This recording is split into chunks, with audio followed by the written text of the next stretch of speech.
भक्त भी हैं।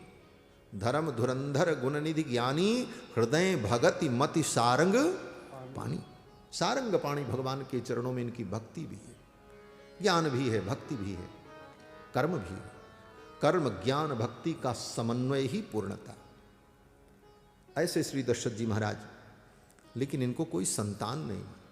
60,000 वर्ष की आयु हो गई, 60,000 वर्ष की आयु हो गई और अभी तक संतान की प्राप्ति नहीं हुई। यहां पर एक अद्भुत प्रश्न है कि 60,000 वर्ष की आयु हो गई और इनको संतान की प्राप्ति नहीं हुई, तो अभी तक इन्होंने संतान प्राप्ति का कोई उपाय क्यों नहीं किया? किसी का ब्याह हो और ब्याह के बाद 2-4 वर्ष 5 वर्ष बीत जाए और बेटा बेटी न हो, बोले फिर चिंता शुरू हो जाती है। फिर पूजा पाठ, देवी देवता, गुरु गोविंद सबके चरणों में मत्था झुकने लगता, कहीं से आशीर्वाद मिल जाए। डॉक्टर, दवाई, दुआ सब होने लगती। लेकिन 60,000 वर्ष की अवस्था हो गई दशरथ जी की, लेकिन पुत्र प्राप्ति के लिए इन्होंने कोई अनुष्ठान नहीं किया, किसी से नहीं कहा। अगर कहीं कहा हो तो हमको बताओ। इसीलिए गोस्वामी जी ने वहां पर जो चौपाई लिखी, आज सुबह हम लोग पाठ कर रहे थे महाराज जी के सानिध्य में, कि वहां पर गोस्वामी जी लिखते हैं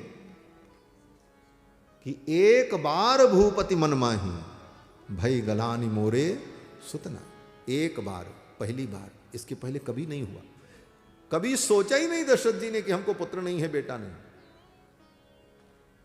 क्यों? बोले विवाह तो बहुत पहले हुआ, इतने 1000 वर्ष बीत गए और आज तक पुत्र प्राप्ति की इच्छा ही नहीं हुई। क्यों धैर्य पूर्वक बैठे रहे दशरथ जी महाराज? तो कहते हैं दशरथ जी महाराज को मालूम है कि भगवान ही मेरे बेटा बन करके आएंगे, और भगवान तो कभी झूठ बोलते नहीं, उन्होंने कहा है तो आएंगे। इस विश्वास से बैठे रहे और आज तक पुत्र की प्राप्ति के लिए कोई प्रयास नहीं किया। क्यों? बोले प्रातःकालीन पाठ में आपने अनुभव किया होगा कि स्वयंभू मनु और शत्रुपा ने जब तप किया, तो तप करके भगवान को प्रसन्न करके यही वरदान मांगा कि चाहूं तुम ही समान सुत प्रभुसन कवन दुराव। तो भगवान ने कहा ठीक है, मैं बेटा बन करके आऊंगा, आप सरिस खोजऊं कह जाई, नृप तव तनय होब मैं आई। मैं आपका बेटा बन करके आऊंगा, आप निश्चिंत हो जाओ। तो दशरथ जी महाराज निश्चिंत है, भगवान मेरे पुत्र बन करके आएंगे। उनकी वाणी कभी अलीक नहीं हो सकती, उन्होंने आने को कहा है तो वो आएंगे। इस भरोसे दशरथ जी बैठे, आज तक कोई प्रयास नहीं किया।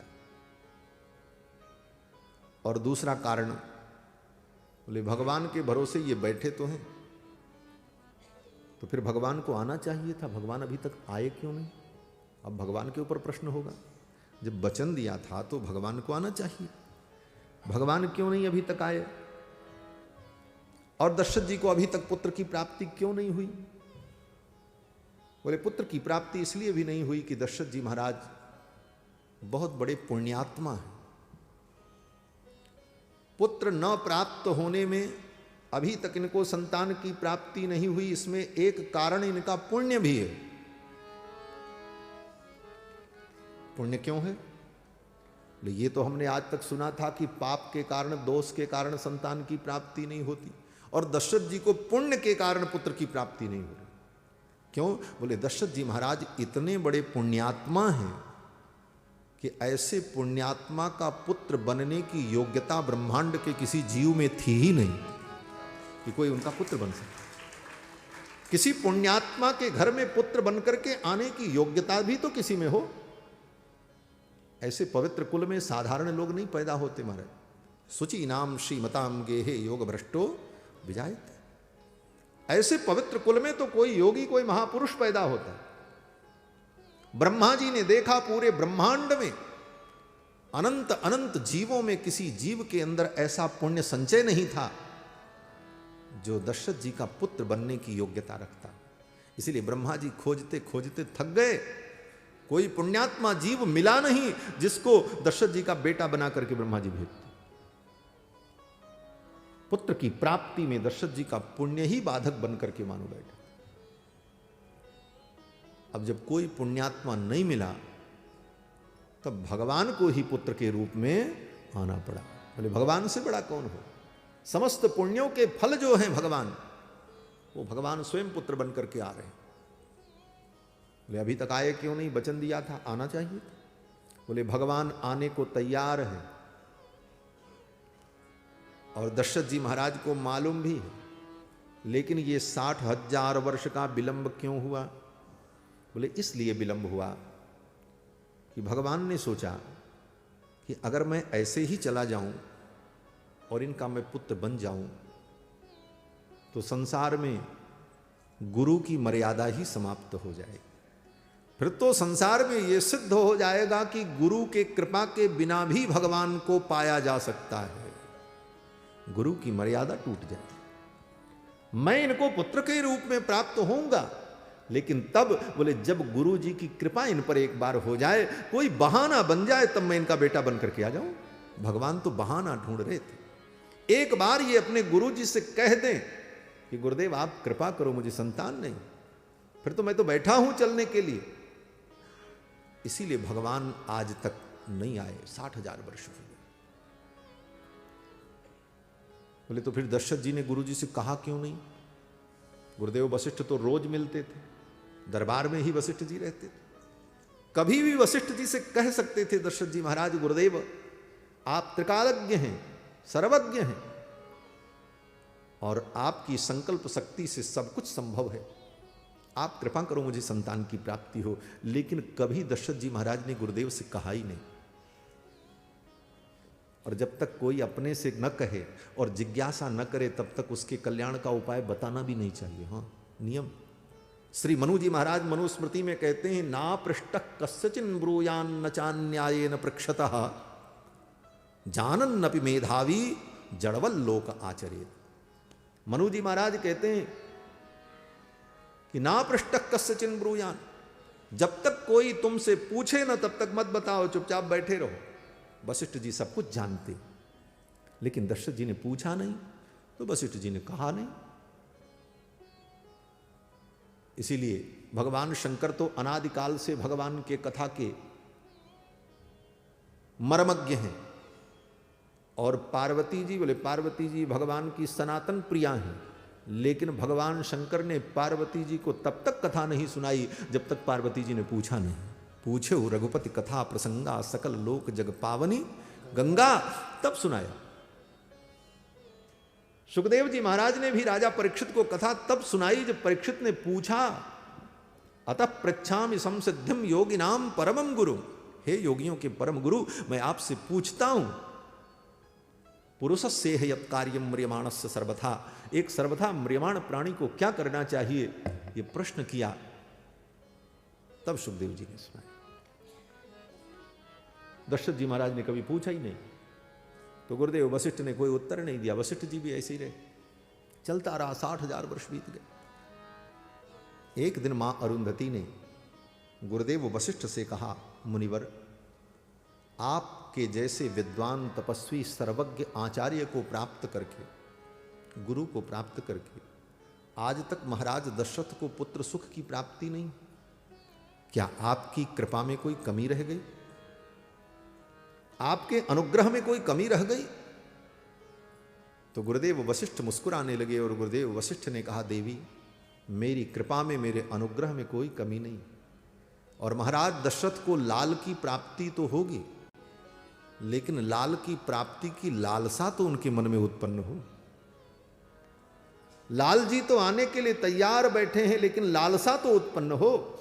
दशरथ के मन में लालसा भी उत्पन्न नहीं हुई, इसीलिए लाल की कामना पूरी नहीं हुई। मां अरुंधति ने कहा, यह कामना मैं उत्पन्न कर दूंगी। और मां अरुंधति ने क्या किया, बोले अपने पुत्र सुयज्ञ को अपनी गोद में लेकर एक दिन राजमहल में पहुंची। वशिष्ठ जी के पुत्र श्री सुयज्ञ जी महाराज भगवान के बाल सखा हैं। श्री सुयज्ञ जी महाराज को गोद में लेकर के अरुंधति देवी पहुंची और दशरथ जी महाराज बैठे थे, महारानी कौशल्या बैठी थी, केकई सुमित्रा बैठी थी। अचानक श्री सुयज्ञ जी महाराज रोने लगे। मां अरुंधति अपने बालक को चुप कराने लगी, बेटा चुप हो जाओ, लेकिन वो बालक तो रोता ही जाए, रोता ही जाए। दशरथ जी ने पूछा, मां ये बालक क्यों रो रहा है, क्या कारण है? तो मां अरुंधति ने दशरथ जी की ओर देखा, कहा, राजन सच सच बता दूं? दशरथ जी ने कहा, हां मां, आप सत्य कहो, ये बालक क्यों रो रहा है? मां अरुंधति ने कहा, महाराज ये आपको देख करके रो रहा है। हां, आपको देख करके रो रहा है। दशरथ जी ने कहा, मुझे देख करके क्यों रो रहा है? मां अरुंधति कहती, ये आपको देख करके रो करके ये पूछना चाहता है कि आप तो मेरे पिताजी के जजमान हो, मेरा जजमान कौन होगा? आगे पीढ़ी में तो कोई दिखता ही नहीं, मैं किसका पुरोहित बनूंगा? इस कुल का संवर्धन करने वाला आगे कौन होगा? यह सोच करके ये रो रहा है। दशरथ जी महाराज को झटका लग गया, मेरे बाद क्या होगा? मेरे कुल की परंपरा का निर्वाह कौन करेगा? मेरे पितरों का पूजन कौन करेगा? ये वंश की वृद्धि कैसे होगी? ये सब सोचकर दशरथ जी महाराज ने विचार किया, अब आज ही गुरु जी के पास चलेंगे और चल करके गुरुदेव से निवेदन करेंगे, महाराज कोई उपाय करो, मुझे संतान की प्राप्ति हो।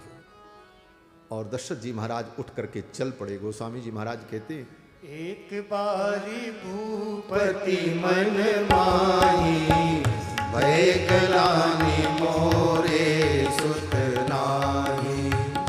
एक बार भूपति मन माही, भय गलानी मोरे सुत नाही। गुरु गृह गयउ तुरत महिपाला, गुरु गृह गयउ तुरत महिपाला। चरण लागी कही विनय विशाला, चरण लागी कही विनय विशाला। निज दुख सुख सब गुरु ही सुनायो, कहे वशिष्ठ बहु विधि समझायो। निज दुख सुख सब गुरु ही सुनायो, कहे वशिष्ठ बहु विधि समझायो। एक बार भूपति मन माही, भय गलानी मोरे सुत नाही। भय गलानी मोरे सुत नाही, भय गलानी मोरे सुत नाही। एक बार भूपति मन माही, एक बार, पहली बार दशरथ जी के मन में ग्लानि हुई, चिंता हुई, मेरे संतान नहीं, और जाकर के गुरुदेव के चरणों में निवेदन किया। ये गोस्वामी जी की भंगिमा है। गोस्वामी जी महाराज जब किसी अद्भुत चरित्र का वर्णन करते हैं तो वहां पर एक बार शब्द का प्रयोग करते हैं। एक बार त्रेता जुग माही, शंभु गए कुंभज ऋषि पाही। भगवान के विराट रूप का जब वर्णन करना होता तो कहते हैं, एक बार जननी अनहवाए, करि सिंगार पलना पौढ़ाए। जहां जहां एक बार शब्द का प्रयोग गोस्वामी पाद करते हैं वहां पर कुछ विशेष लीला का वर्णन करते हैं। वो सूर्पणखा जब आई तो वहां भी एक बार, सूप नखा रावण कर बहिनी, दुष्ट हृदय दारुण जस अहिनी, पंचवटी सो गई एक बार। वहीं से रावण से विग्रह की भूमिका तैयार हो जाती। श्री दशरथ जी महाराज गुरुदेव के चरणों में जाकर के निवेदन करते, निज दुख सुख सब गुरु ही सुनाए। अपना दुख और सुख सब कुछ गुरुदेव को सुनाया। पहले सुख सुनाया, गुरुदेव आपकी कृपा से सब कुछ है, मेरा साम्राज्य समृद्धि ऐश्वर्य कीर्ति सब आपकी कृपा का फल है, लेकिन मुझे संतान नहीं, इस बात का दुख है। निज दुख सुख सब गुरु ही सुनाए। और ये बड़ा सुंदर संकेत है हमारे आपके लिए कि जीवन में दुख और सुख सबको मत सुनाओ। बहुत सुखी हो जाओ तो सबको मत बताओ, ज्यादा सुखी होकर के अपने सुख का वर्णन करोगे, हम तो बड़े मजे में हैं, बड़े आनंद में हैं, बोले लोग ईर्ष्या करने लग जाएंगे, लोगों के अंदर जलन होगी, तुम्हारे सुख को लोग सुन नहीं पाएंगे। इसलिए सुख भी सबको नहीं सुनाना। और दुख, बोले दुख अगर किसी को सुनाओगे, हम बड़े दुखी हैं, बहुत पीड़ित हैं, बोले जो सामने वाला सुनेगा उस समय तो आपके पक्ष में बोलेगा, लेकिन जाने के बाद कहेगा बहुत बनते थे, अब देखो रो रहे हैं, आपकी हंसी उड़ाएगा। इसलिए संतों ने कहा सुख दुख अगर सुनाना है तो किसी और को मत सुनाओ, या तो गुरु को सुनाओ या तो गोविंद को सुनाओ, और तीसरे को मत सुनाओ। रहीमन निज मन की व्यथा आप ही राखो गोय, सुन इठलई हैं लोग सब बांट न लई हैं कोई। दुख सुख अगर सुनाना है तो भगवान को सुनाओ। क्यों? बोले भगवान को सुनाओगे, गुरु गोविंद को सुनाओगे तो तुम्हारे दुख का निराकरण हो जाएगा, और दुनिया के लोग दुख सुनेंगे तो तुम्हारी हंसी उड़ाएंगे। निज दुख सुख सब गुरु ही सुनाया। क्या सुनाया? बोले सुतार्थम तप्यमानस्य नासीद वंशकर सुतः। दशरथ जी कहते हैं हे गुरुदेव, सुतार्थम तप्यमानस्य नासीद वंशकर सुतः, मेरे वंश की वृद्धि करने वाला कोई पुत्र नहीं, आप कृपा करो। मम लालप्यमानस्य सुतार्थम नास्ति वै सुखम, मेरे जीवन में सब सुख है, लेकिन अगर कोई दुख है तो एक दुख है। क्या दुख है? कि मम लालप्यमानस्य सुतार्थम नास्ति वै सुखम, पुत्र का सुख नहीं। मेरे मन में भी होता मेरा बेटा होता, मैं अपने बेटे को अपने गोद में लेकर हृदय से लगाता, उसका लाड करता, उसका दुलार करता। लालप्यमानस्य सुतार्थम नास्ति वै सुखम, ये सुख मुझे नहीं मिला, यही दुख है। हे गुरुदेव आप कृपा करो। और इतना कहते हुए दशरथ जी ने अपने तरफ से एक बात कही जो यहां पर वर्णन है वाल्मीकि रामायण, मानस रामायण में उसका वर्णन नहीं। यहां पर श्री दशरथ जी महाराज स्वयं गुरुदेव भगवान से कहते हैं गुरुदेव मेरे मन में एक बात आई है। क्या? बोले सुतार्थम बाजी मेधेन किमर्थम न यजाम्य हम, क्यों न मैं पुत्र की प्राप्ति के लिए अश्वमेध यज्ञ करूं। ये मेरे मन में आ रहा है, बार बार मेरा मन कह रहा है कि मैं अश्वमेध यज्ञ करूं पुत्र की प्राप्ति के लिए, आपकी क्या अनुमति? सुतार्थम बाजी मेधेन किमर्थम न यजाम्य हम। तो महर्षि वशिष्ठ ने कहा राजन आपने ठीक कहा, पुत्र प्राप्ति के लिए आप यज्ञ करो और निश्चित आपकी कामना पूरी होगी। गुरुदेव भगवान ने, गुरुदेव वशिष्ठ ने कहा कि आप धैर्य धारण करो, धरहु धीर हुई हैं सुत चारी। ये सुतचारी क्यों होंगे? बोले चौथी अवस्था आ गई इसलिए 4 बेटे होंगे। देर आए दुरुस्त आए, हैं? देर तो हुई लेकिन अब एक नहीं, अब तो 4 बेटे आपको होंगे। हाँ, धरहु धीर हुई हैं सुतचारी। और कैसे बेटे होंगे? बोले ऐरे गहरे नथु खैरे नहीं होंगे। हाँ, त्रिभुवन विदित भगत बहहारी, तीनों लोकों में इनका यश होगा, सर्वत्र इनकी कीर्ति होगी, ऐसे पुत्र की प्राप्ति। अब तो दशरथ जी महाराज बड़े प्रसन्न हुए। बोले महाराज यज्ञ कैसे होगा? आपको निर्देश करना पड़ेगा। फिर तो बड़े बड़े विद्वान बुलाए गए। सुयज्ञम वामदेवम च जाबाली मथ काश्यपम। सुयज्ञ जी महाराज, जाबाली, कश्यप, ये बड़े बड़े मुनि महात्मा बुलाए गए। पुरोहितम वसिष्ठम च ये चाप्यन्ये द्विजोत्तमाः, और बड़े बड़े विद्वान ब्राह्मणों का आवाहन हुआ, सब लोग आए। दशरथ जी महाराज ने गुरुदेव के चरणों में प्रणाम किया और कहा गुरुदेव आपके निर्देश में यज्ञ हो, यज्ञ में किसी भी प्रकार की कोई कमी न होने पावे। क्यों? क्यों? बोले यज्ञ में अगर कोई कमी हो जाती है तो यज्ञ के फल को राक्षस लोग नष्ट कर देते हैं। दशरथ जी का ये वचन है यहां पर वाल्मीकि रामायण में कि छिद्रम ही मृगयन्ते स्म विद्वांसो ब्रह्म राक्षसाः। ये ब्रह्म राक्षस बड़े विद्वान होते हैं, ये ब्रह्म राक्षस भी बड़े विद्वान होते हैं महाराज, 4 वेद 6 शास्त्र सब पढ़ते हैं। विद्वांसो ब्रह्म राक्षसा। और ये करते क्या हैं? बोले छिद्रम ही मृगयन्ते स्म, ये छिद्र ढूंढते हैं, कमियां ढूंढते, और उन्हें कोई कमी मिल जाए तो विधिहीनस्य यज्ञस्य सद्यः कर्ता विनश्यति, विधि से हीन यज्ञ होने पर उस यज्ञ के कर्ता का ही विनाश कर देते हैं। कर्ता जिस फल की प्राप्ति के लिए यज्ञ करता है उसके फल को नष्ट कर देते।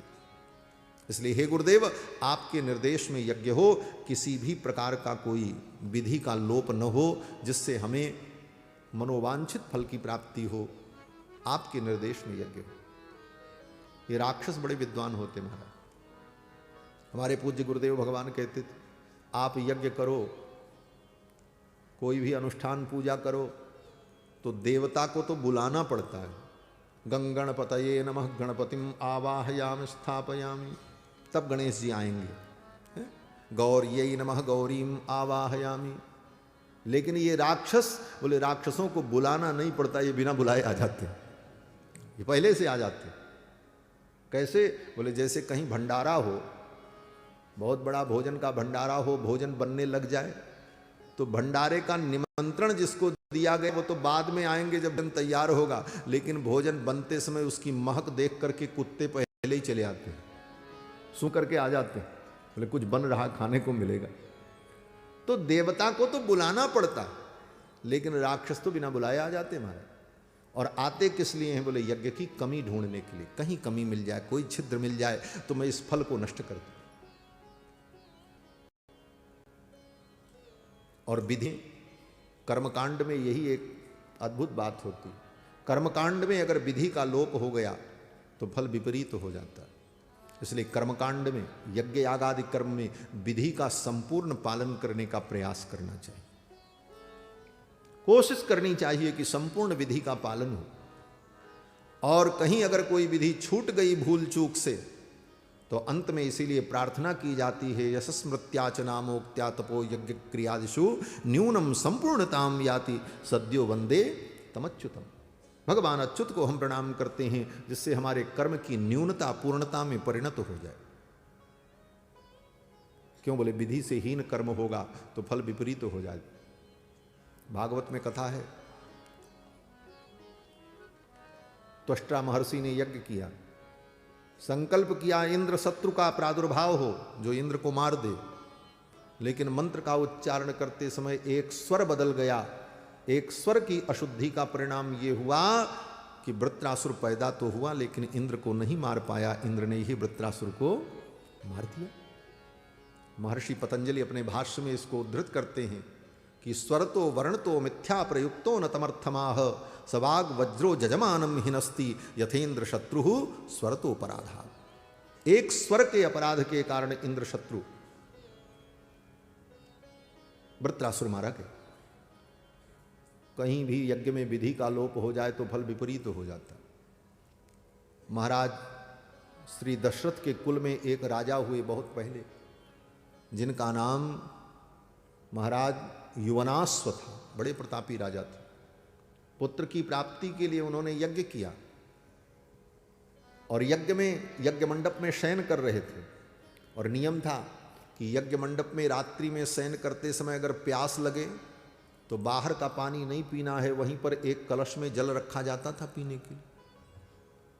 महाराज युवनाश्व को रात्रि में प्यास लगी और जिस कलश का जल पीना चाहिए था उस कलश का जल न पी करके उसी कलश के बगल में एक दूसरा कलश रखा था जिसका नाम था वस्तीवरी। वस्तीवरी नाम के कलश का जल उठा करके पी लिया। परिणाम क्या हुआ? बोले जो संतान उनकी पत्नी के गर्भ में आना चाहिए था वो उनकी गर्भ में आ गए। महाराज युवनाश्व ही गर्भ से युक्त हो गए। अब तो हाहाकार मच गया। पुरोहितों ने कहा, आचार्यों ने कहा, महाराज आपने कुछ गड़बड़ किया। बोले क्या गड़बड़ किया? बोले कोई विधि का लोप हुआ है, इसलिए फल विपरीत हुआ। जिस बालक को, जिस जीव को पुत्र के रूप में आपकी पत्नी के गर्भ में आना चाहिए था वो आपके गर्भ में आ। अब तो महाराज युवनाश्व बड़े चिंतित हुए, अब क्या करें? तब ऋषियों ने महाराज युवनाश्व के पेट को चीर करके उस बालक को निकाला। अब समस्या हुई, इस बालक को दूध कौन पिलावे, कौन इसका पालन करे? उसी समय इंद्र आए और इंद्र ने कहा मेरी उंगली में अमृत का निवास है, मैं अपनी उंगली इसको चटा देता हूं, ये बड़ा हो जाएगा। देवराज इंद्र ने अपनी उंगली उस बालक के मुख में रखी और इंद्र ने कहा माम धास्यति, ये मेरी उंगली को पी करके बड़ा हो जाएगा, इसलिए उस बालक का नाम मानधाता हुआ। वही महाराज मानधाता रघुकुल के राजा हैं जो अपने पिता के गर्भ से पैदा। विधि का लोप होने पर फल विपरीत हो जाता है। विधिहीनस्य यज्ञस्य सद्यः कर्ता विनश्यति। दशरथ जी कहते महाराज विधि में कोई कमी न होने पाए, तभी हमारे मनोवांछित फल की प्राप्ति होगी। और ये राक्षस तो बड़े चतुर हैं। छिद्रम ही मृगयन्ते स्म विद्वांसो ब्रह्म राक्षसा।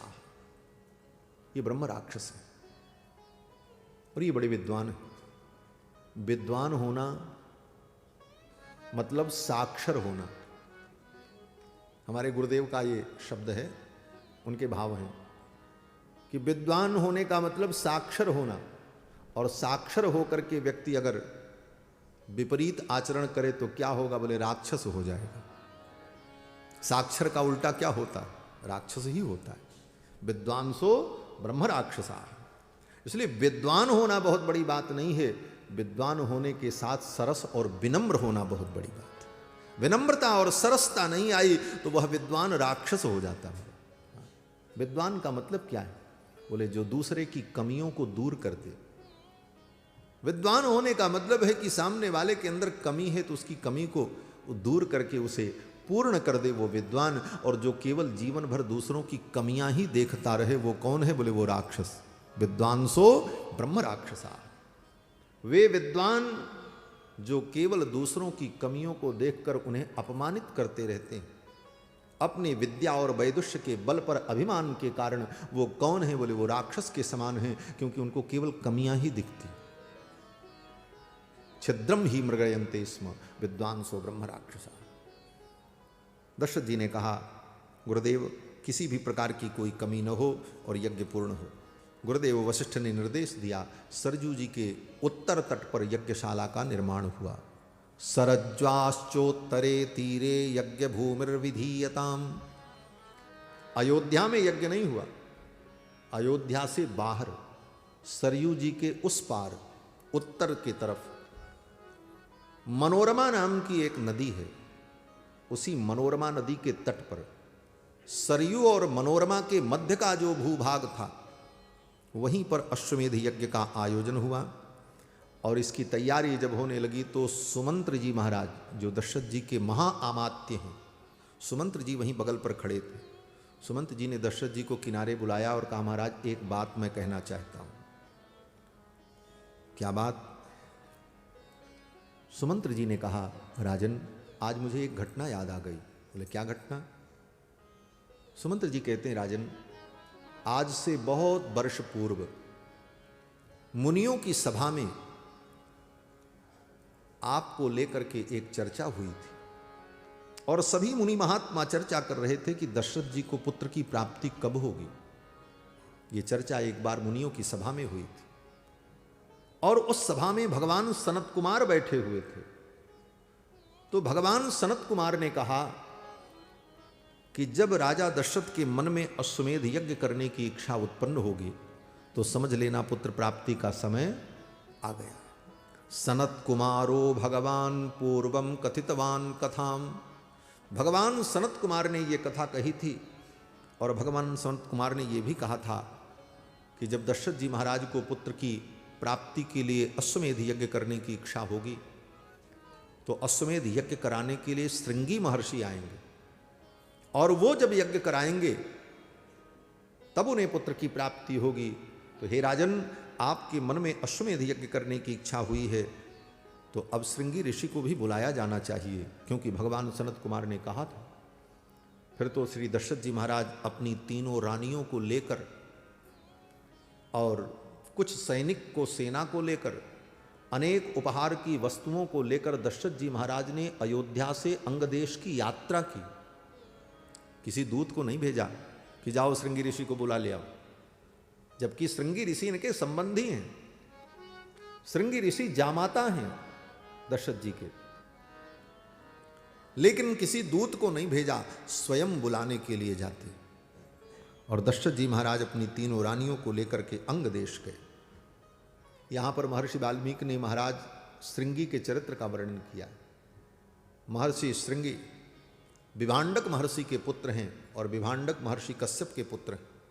कश्यप के पुत्र विभांडक और विभांडक के पुत्र श्रृंगी महर्षि। इनके पिता महाराज विभांडक चाहते थे मेरा पुत्र परम वैराग्य संपन्न नैष्ठिक ब्रह्मचारी हो, ये विवाह न करे, गृहस्थ न हो, ये ब्रह्मचारी बने। इसलिए अपने पुत्र का स्वयं पालन पोषण जंगल में किया, कभी किसी स्त्री का दर्शन नहीं होने दिया। महाराज विभांडक महर्षि ने अपने आश्रम में ये नियम बना रखा था, उनके आश्रम में सिंह आएगा लेकिन सिंघनी नहीं आएगी। उनके आश्रम की सीमा में वृक्ष तो थे, लताएं नहीं थी। नारी जाति को भी अपने आश्रम में आश्रय नहीं दिया। क्यों? कहीं मेरे बेटे के मन में वासना उत्पन्न न हो, मेरे पुत्र को नारी और पुरुष के भेद का भी ज्ञान न हो, ऐसा नैष्ठिक ब्रह्मचारी मेरा पुत्र बने, ये संकल्प था विभांडक महर्षि का। लेकिन कोई जीव कैसा भी संकल्प करे, पूरा तो तब होता है जब भगवान चाहते हैं। ठाकुर जो चाहते हैं वो होता है। हमारे आपके चाहने से कुछ नहीं होता। रामस्य सर्वम वशे, सब कुछ राम जी के बस में। राजा बलि तो स्वर्ग चाहते थे, लेकिन भगवान ने उनको कहाँ भेजा? बोले पाताल में भेज दिया। अपनी चाही होत नहीं, हरि इच्छा तत्काल, बलि चाहत हैं स्वर्ग को और भेज दियो पाताल। पाताल में भेज दिया। ठाकुर जो चाहते हैं वो होता है, हमारे आपके चाहने से कुछ नहीं होता। विभांडक महर्षि चाहते थे मेरे पुत्र नैष्ठिक ब्रह्मचारी बने, और उसी समय अंग देश में अकाल पड़ गया। ब्राह्मणों ने महाराज रोमपाद से कहा, राजन विभांडक महर्षि के पुत्र श्रृंगी अगर आ जाएं आपके इस राज्य की सीमा में, तो उनका चरण पड़ते ही आपके राज्य का अकाल दूर हो जाए।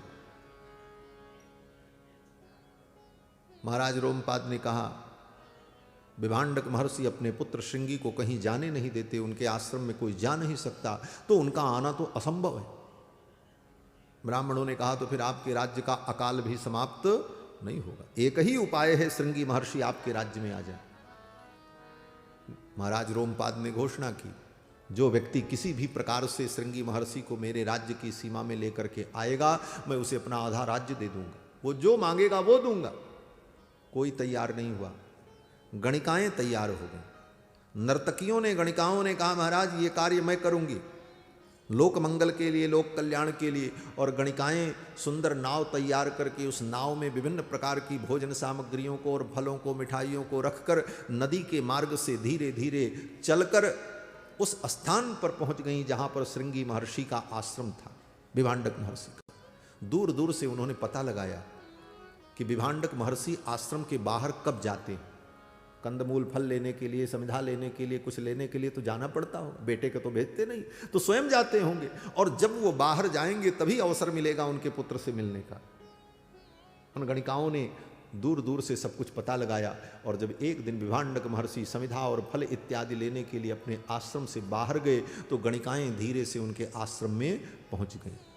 जब गणिकाएं पहुंची तो श्री महर्षि ने जब आज देखा पहली बार किसी को, अपने पिता के अतिरिक्त किसी को कभी देखा ही नहीं था। आज जब इन गणिकाओं को देखा सुंदर वस्त्रों में सजी हुई, तो श्रृंगी महर्षि को लगा ये भी कोई ब्रह्मचारी होंगे, किसी गुरु के शिष्य होंगे, वेद शास्त्र का अध्ययन करते हो, और मेरे आश्रम में आए हैं, ये तो अतिथि हैं। अतिथि देवो भव, अतिथि की तो पूजा करनी चाहिए। और श्रृंगी महर्षि ने उन गणिकाओं को आसन पर बैठाया और उनका पूजन किया महाराज।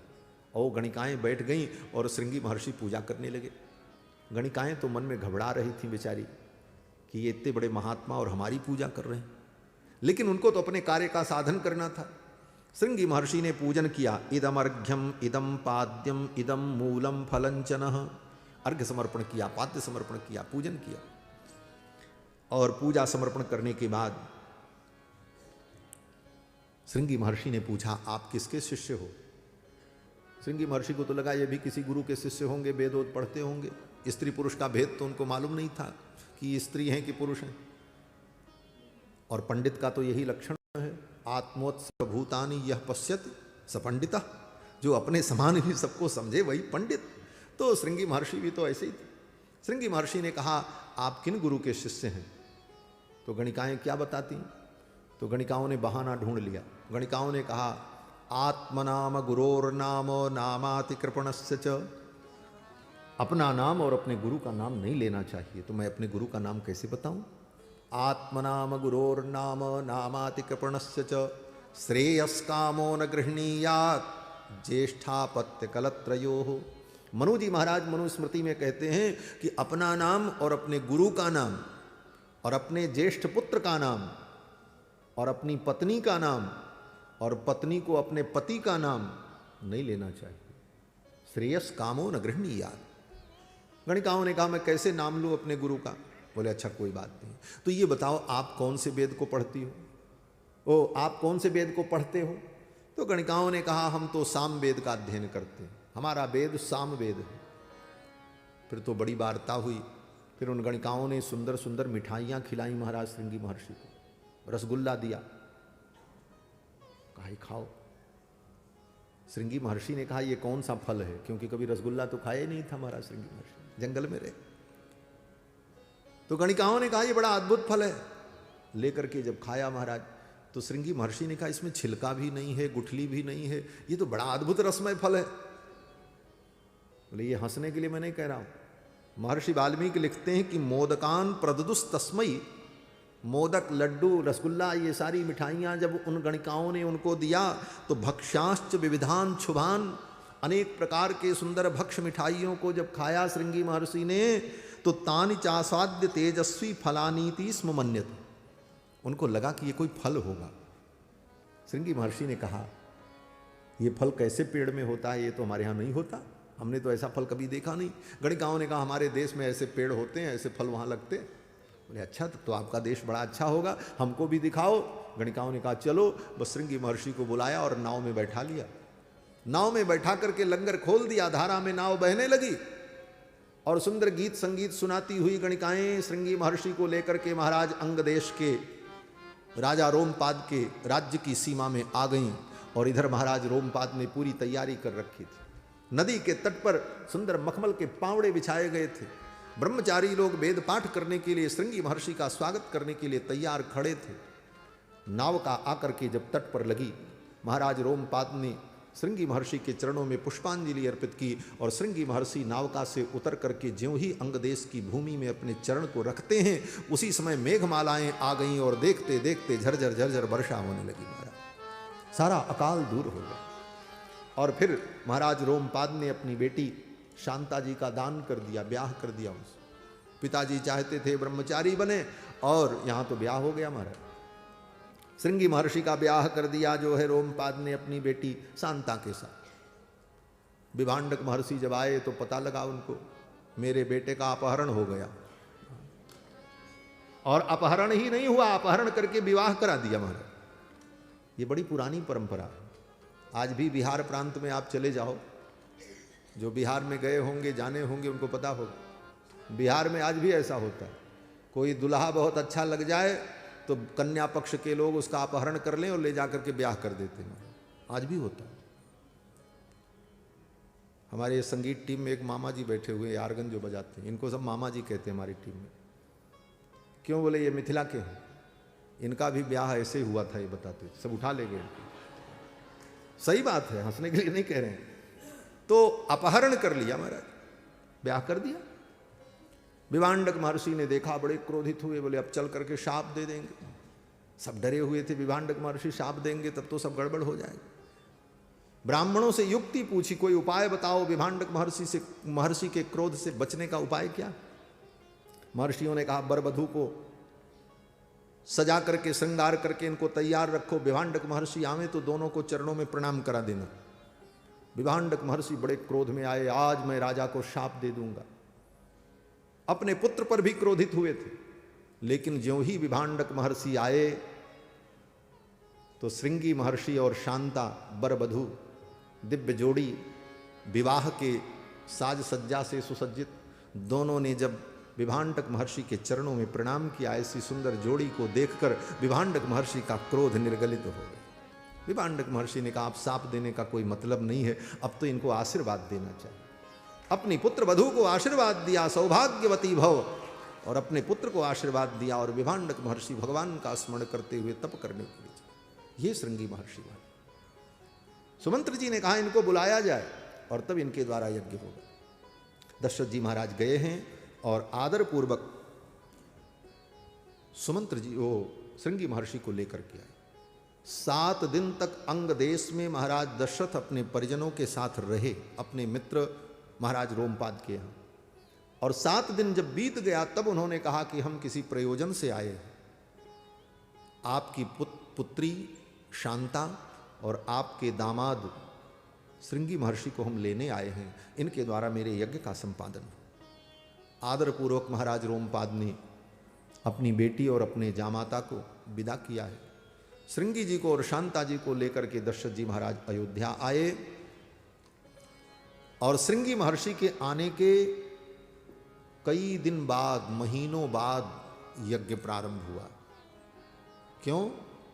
बोले जब मुहूर्त आएगा तब यज्ञ होगा ना। इसीलिए वाल्मीकि जी लिखते हैं ततः काले बहुति थे कस्मिश्चित सुमनोहरे। श्रृंगी महर्षि के आने के बहुत दिन बाद जब सुंदर मुहूर्त आया तब अश्वमेध यज्ञ प्रारंभ हुआ। बसंते समनुप्राप्ते, बसंत ऋतु आई और बसंत ऋतु में अश्वमेध यज्ञ प्रारंभ हुआ और 1 वर्ष तक अश्वमेध यज्ञ चला। पुनः जब बसंत ऋतु आई, पुनः प्राप्ते बसंते तु पूर्ण संवत्सरो भवत। 1 संवत्सर बीत गया। पुनः जब बसंत ऋतु आई तब अश्वमेध यज्ञ की पूर्णाहुति हुई। और इसके बाद जब अश्वमेध यज्ञ की पूर्णाहुति हो गई तब श्रृंगी महर्षि ने कहा राजन अब मैं पुत्र कामेष्टि यज्ञ कराऊंगा, पुत्र की कामना से। अथर्ववेद के मंत्रों से पुत्र कामेष्टि होगी और ये यज्ञ 1 दिन का था। 1 वर्ष का अश्वमेध यज्ञ पहले संपन्न हुआ, फिर पुत्र की कामना के लिए पुत्र कामेष्टि यज्ञ हुआ जो 1 दिन का यज्ञ था, मात्र 2.5 घंटे का यज्ञ, 3 घंटे का यज्ञ। अथर्ववेद के मंत्रों से पुत्र कामेष्टि कराने की तैयारी हुई। श्रृंगी महर्षि सारी तैयारी करते हैं, यज्ञ प्रारंभ हुआ। इतनी सारी कथा को गोस्वामी तुलसीदास जी ने 2 चौपाइयों में समेटा है। ये इनकी अद्भुत कला है। श्रृंगी ऋषि वशिष्ठ बुलावा, पुत्र काम शुभ यज्ञ करा। अब यज्ञ जब प्रारंभ हुआ तो यज्ञ में भाग ग्रहण करने के लिए देवता लोग आए। देवता लोग जब भाग ग्रहण करने के लिए आए, इंद्र, कुबेर, वरुण सब आए, ब्रह्मा जी भी आए। अब सभी देवता आपस में चर्चा करने लगे। जब कहीं कोई कार्य होता है, भीड़ जुटती है तो कुछ न कुछ समसामयिक विषय पर चर्चा होती। समसामयिक विषय पर चर्चा ये हुई कि उन देवताओं ने ब्रह्मा जी से कहा कि आज सारे विश्व की सबसे बड़ी समस्या अगर कोई है तो वो रावण है। और देवताओं ने ब्रह्मा जी से कहा महाराज ये सब आपके कारण हुआ, आपने ही रावण को वरदान देकर के उद्धत बना दिया है और रावण से सभी लोग दुखी हैं। सब ने अपने अपने दुख का निवेदन किया। सबकी क्या स्थिति थी? बोले बड़ी भयानक स्थिति थी। रावण के आतंक से सब दुखी थे। देवगुरु बृहस्पति की क्या स्थिति थी? बोले देवगुरु बृहस्पति को रावण के दरबार में जाकर के बैठना पड़ता था, बोलना पड़ता था, सलाह देनी पड़ती थी। लेकिन अगर देवगुरु बृहस्पति थोड़ा ज्यादा बोल दें तो रावण का सेवक उनको डांट देता था। रावण की क्या कहे, उनका रावण का सेवक डांटता था देवगुरु बृहस्पति को। क्या कहता था? बोले स्वल्पम जल्प बृहस्पते जड़मते, अय जड़मती बृहस्पति, कम बोलो, चुपचाप बैठ जाओ, महाराज रावण का दरबार है, यहां ज्यादा बोलना ठीक नहीं। रावण का सेवक बृहस्पति को डांटता था। स्वल्पम जल्प बृहस्पते जड़मते, नई सा सभा वज्रण, ये देवराज इंद्र की सभा नहीं है, ये रावण की सभा है। ब्रह्मा जी महाराज रावण के दरबार में वेद पढ़ने जाते थे। वेद पाठ करने के लिए ब्रह्मा जी को जाना पड़ता था और समय से जाकर के ब्रह्मा जी रावण के दरबार में वेद पाठ करके चले आते थे। और कभी समय से पहले पहुंच जाएं ब्रह्मा जी और वेद पाठ शुरू कर दें तो रावण के सेवक आकर के डांट देते थे, ब्रह्मा जी अभी चुप हो जाइए, अभी वेद पाठ का समय नहीं हुआ। ब्रह्मन अध्ययनस्य नैष समयः तूष्णीम बहिस्थीयताम, बाहर चल करके शांति से बैठो, जब वेद पाठ का समय होगा तब आना। ये ब्रह्मा की दशा थी। भगवान शंकर को भी रोज समय से जाना पड़ता था। क्यों? बोले रावण शंकर जी की पूजा करता था, समय से जाकर के अपनी पूजा कराने की ड्यूटी थी शंकर जी की। शंकर जी को समय से पहुंचना पड़ता था कि कहीं रावण को बुरा न लग जाए, समय से मैं जाऊं और मेरी पूजा हो जाए तो मैं चला आऊं। ड्यूटी करते थे। ये मैं अपने से नहीं कह रहा हूं। गोस्वामी तुलसीदास जी महाराज लिखते हैं कि वेद पढ़ें विधि शंभु सभीत पूजावन रावण सो नित आवे। अपनी पूजा कराने के लिए भगवान शंकर रोज जाते थे समय से। एक दिन किसी भक्त ने कहा भगवान शंकर से, महाराज रावण से आप भी डरते हो? भगवान शंकर ने कहा डरते तो नहीं है। बोले तो फिर उसके घर अपनी पूजा कराने क्यों जाते हो? वो आपकी पूजा करने आवे। तो भगवान शंकर ने कहा हाँ, रोज तो वो मेरी पूजा करने आता ही था, मैंने ही मना कर दिया, अब तुम मत आओ, मैं ही आ जाऊंगा। बोले क्यों? बोले एक दिन रावण पहुंच गया महाराज कैलाश में पूजा करने के लिए। पूजा किया भगवान शंकर की, और पूजा करने के बाद उसको क्या सूझी? एक खोपड़ी वाले का तो दिमाग ठिकाने रहता नहीं, 10 खोपड़ी जिसके हो उसका क्या ठिकाना। रावण ने सोचा लाओ इस कैलाश को एक बार उठावें, देखें इसमें कितना वजन। 20 हाथ लगा करके रावण ने कैलाश को उठाने का जब प्रयास किया, कैलाश हिल गया। पार्वती जी भगवान शंकर के गोद में बैठी थीं, वो भी हिलने लगी। तो पार्वती जी ने भगवान शंकर से कहा भोलेनाथ ये क्या हो रहा, भूकंप आ गया? भगवान शंकर ने कहा भूकंप नहीं आ गया, चेला आ गया। बोले जिस चेला के आने से गुरु जी के घर में भूकंप आ जाए, ऐसा चेला तो ना आवे तभी भला। भगवान शंकर ने कहा आज के बाद तुम मत आना, मैं ही आ जाऊंगा तुम्हारे। आज तो ये कैलाश उठा रहा, कल पता नहीं क्या इसके दिमाग में आ जाए। इसलिए भगवान शंकर ने सोचा ऐसी विपत्ति को तो दूर ही रखना ठीक। भगवान शंकर ने कहा हम आ जाएंगे, वहीं पूजा कर लो। ये रावण की स्थिति थी महाराज। सारे ब्रह्मांड में लोग रावण के त्रास से दुखी थे, और सब ब्रह्मा जी से कह रहे थे ब्रह्मा जी आपके कारण सब हो रहा। अब ब्रह्मा जी कभी इनकी सुने कभी उनकी सुने। ब्रह्मा जी की इस दशा को भगवान से देखा नहीं गया, और उसी सभा में भगवान प्रकट हो गए। मानस रामायण में तो वर्णन है कि सभी देवताओं ने ब्रह्मा जी के नेतृत्व में भगवान की स्तुति की। जय जय सुरनायक जन सुखदायक प्रणतपाल भगवंता गोदज हितकारी जय असुरारी सिंधु सुता प्रियकंता। और तब भगवान प्रकट नहीं हुए, आकाशवाणी की गगन गिरा गंभीर भई हरण शोक संदेह। और यहां पर वाल्मीकि रामायण में बोले यहां वर्णन है कि दशरथ जी महाराज के पुत्र कामेष्टि यज्ञ में ब्रह्मादिक देवता जो आए थे, आपस में वो चर्चा कर ही रहे थे, तब तक भगवान उन देवताओं के मध्य में प्रकट हो गए। कैसे प्रकट हो गए? बोले एतस्मिन्नंतरे विष्णुर उपयातो महाद्युति परम तेज संपन्न भगवान विष्णु शंख चक्र गदा पाणि पीतवासा चतुर्भुज।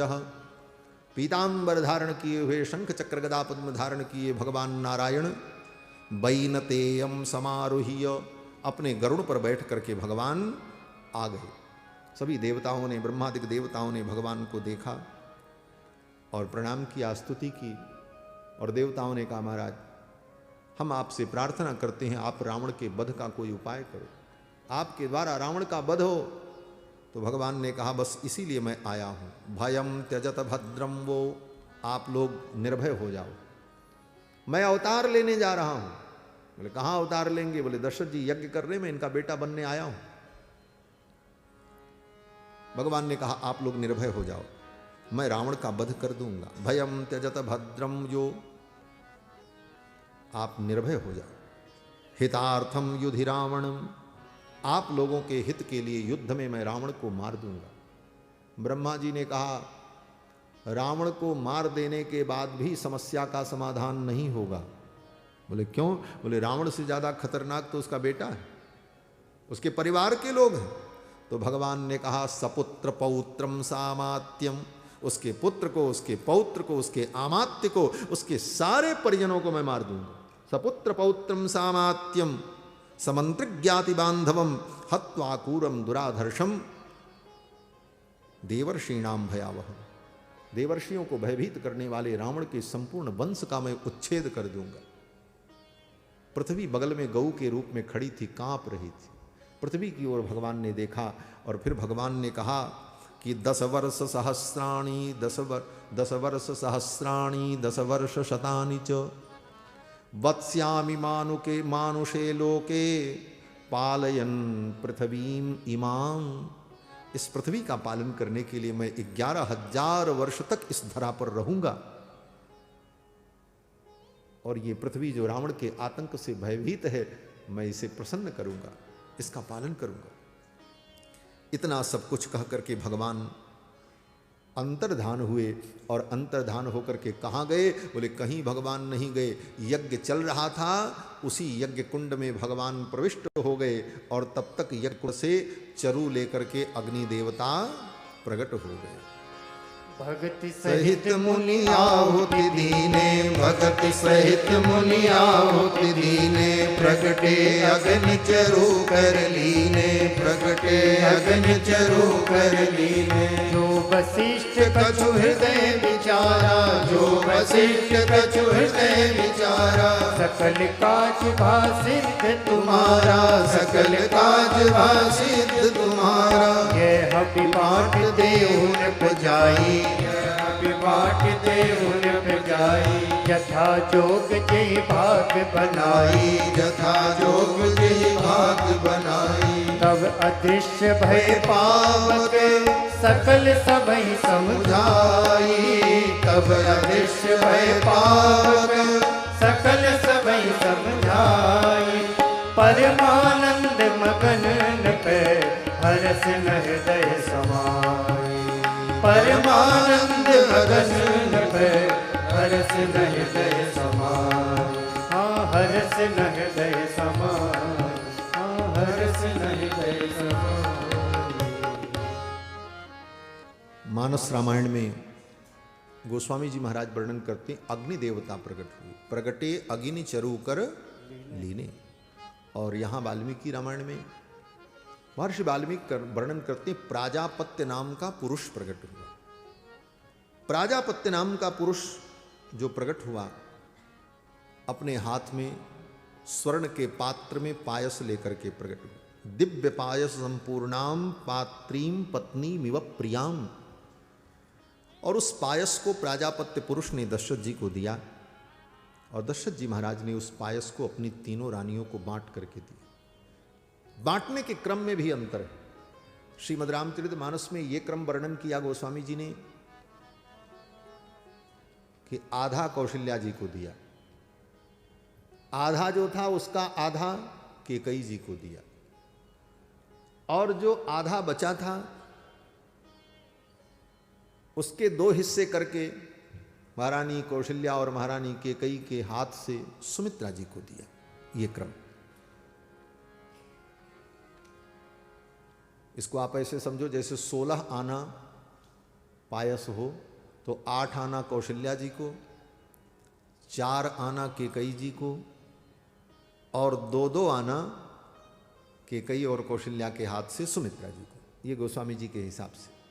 और वाल्मीकि जी के हिसाब से बोले आधा कौशल्या जी को दिया, 8 आना कौशल्या जी को दे दिया, 8 आना पायस जो बचा उसका 2 हिस्सा किया, 4 आना सुमित्रा जी को दे दिया, पहले सुमित्रा जी को दिया, और जो 4 आना बचा उसके 2 हिस्से किए, 2-2 आना, और 2 आना केकई को दिया, और फिर 2 आना जो बचा उसको फिर सुमित्रा जी को दिया। ये क्रम। इस हिसाब से उस दिव्य पायस के अर्धांश से भगवान राम का प्रादुर्भाव और चतुर्थ अंश से लक्ष्मण जी का और 8वें भाग से शत्रुघ्न और लक्ष्मण का, शत्रुघ्न और भरत जी का। इस दृष्टि से वाल्मीकि रामायण के विचार से, वाल्मीकि जी के क्रम के अनुसार यत्र तत्र राम जी के अनुज के रूप में लक्ष्मण का ही वर्णन होता है। क्यों? बोले जिस पायस से राम जी प्रकट होंगे वह पायस कौशल्या को मिलने के बाद किसको मिला? बोले सुमित्रा जी को मिला। तो सुमित्रा जी के गर्भ में लक्ष्मण जी पहले आए, कैकेयी के गर्भ में भरत जी बाद में आए पायस भक्षण से। इसलिए लक्ष्मण जी ही रामानुज हैं, लक्ष्मण ही रामानुज, ये वाल्मीकि का सिद्धांत है। और लक्ष्मण जी महाराज इस प्रकार से गर्भ में आते हैं। चारों भाइयों का आगमन हुआ, तीनों रानियां अंतर्वतनी हुई और धीरे धीरे कितना दिन बीत गया? कहते हैं 11 महीने 24 दिन बीत गए। ऋतु नाम षट समत्ययुः, वाल्मीकि जी कहते हैं 6 ऋतुएं बीत गई। बसंत ऋतु में अश्वमेध यज्ञ प्रारंभ हुआ, फिर बसंत ऋतु में पूरा हुआ, और चैत्र की पूर्णिमा को, चैत्र शुक्ल पक्ष की पूर्णिमा को पुत्र कामेष्टि यज्ञ हुआ, और पूर्णिमा को पुत्र कामेष्टि यज्ञ के चरु से पायस से तीनों रानियां अंतर्वतनी हुई, भगवान गर्भ में आए। और जब फिर लगभग 1 वर्ष बीत गया, 1 वर्ष पूरा होने में केवल 6 दिन बचे थे, नवमी को भगवान प्रकट हुए, तो कितना हो गया? बोले 11 महीने 24 दिन। ऋतूनाम षट समत्ययुः ततो यज्ञे समाप्ते तु ऋतूनाम षट समत्ययुः ततश्च 12 मासे, 12वां महीना आ गया। चैत्रे नावमिके तिथौ, चैत्र का महीना 9वीं तिथि। 11 महीने 24 दिन भगवान गर्भ में रहे। क्यों? बोले असाधारण बालक हैं, साधारण नहीं। साधारण बालक तो 9-10 महीने में पैदा हो जाए, ठाकुर जी 11 महीने 24 दिन। 9वीं तिथि आई, चैत्र का महीना। धीरे धीरे ये काल बीत गया। सुख जुत कछुक काल चली गयऊ, सुखपूर्वक ये काल बीता। और भगवान के प्रकट होने का जब समय आया, चैत्र शुक्ल पक्ष 9वीं तिथि, मंगलवार दिन, अभिजित मुहूर्त, पुनर्वसु नक्षत्र, ये सारे जोग उपस्थित हुए। श्री गोस्वामी जी महाराज कहते हैं, जोग लगन ग्रह